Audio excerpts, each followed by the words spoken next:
Patayin mo siya o kami ang papatay sa kanya. Pagbabanta ni Don Amaro, napaiyak si Isabela sapagkat hindi niya kayang saktan ng taong iniharap sa kanya. At sa unang pagkakataon ay tumanggi ang bunso. Sa pagtanggi ni Isabela, doon nagpasya ang Casa de Sangre. Kung hindi kayang pumatay ng bunso, gagamitin ito ang kanyang pagmamahal kay Rafael. At sa susunod na ritual, ang alay ay hindi na ekstranghero. Ito ay magiging isang pangalan. At ang pangalang ito ay si Rafael Montoya. Sa Casa de Sangre, isinagawa ang hatol. At nang gabi ding iyon, may isang taong tinatawag sa kamatayan. Hindi bilang ekstranghero, kundi bilang isang pangalan. Habang nagsusulat si Rafael Montoya sa silid ng kumbento, biglang namatay ang mga kandila at isang malamig na hangin ang pumasok at may umalingaw-ngaw na dasal, ngunit ito'y baliktad. Naramdaman niya ang kamay sa kanyang bibig, amoy dugo at amoy lupa. At ang huling nakita niya ay ang krus ng pader bago siya mawala ng malay. Kinabukasan, nagkagulo sa simbahan sapagkat nawawala si Rafael. Hinahanap siya ng taong bayan. Ngunit sinabi ng pare na hindi naman siya umalis papuntang Maynila.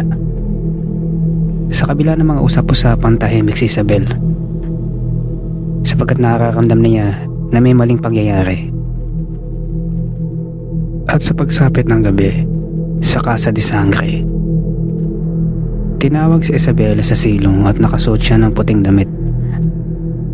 Anak, sa gabing ito, matutupad ang iyong pangarap.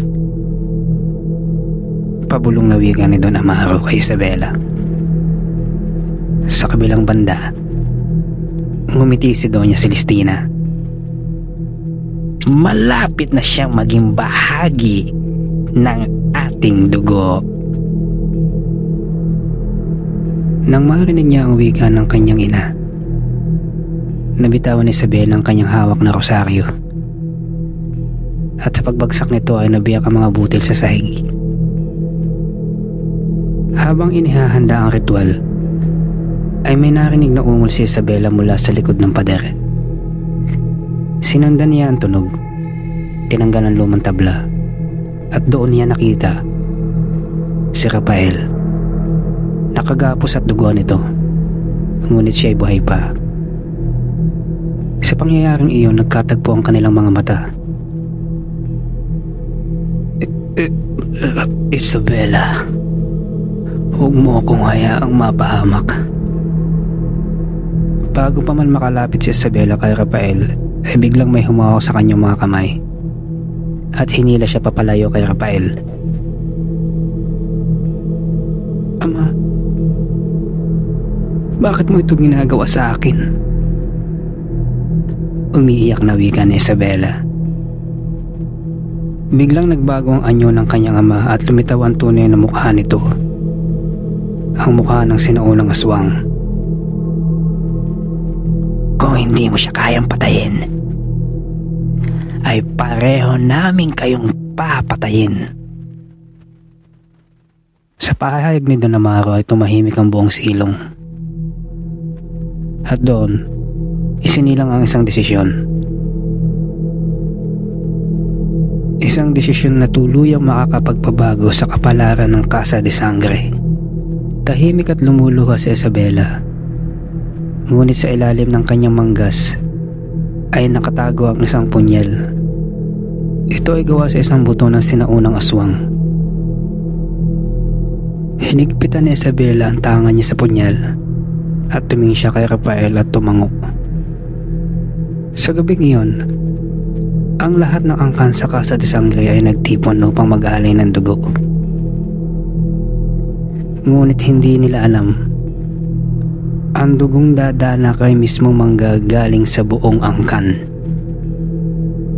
Sa gabing iyon, ang buwan ay tila ba nakikisama sa pangyayari. Ito ay kulay dugo. At sa ilalim ng hasyenda, ang mga maharlikang aswang ay nagtitipon. Hindi upang maghari, kundi upang mag-alay ng isang dugo.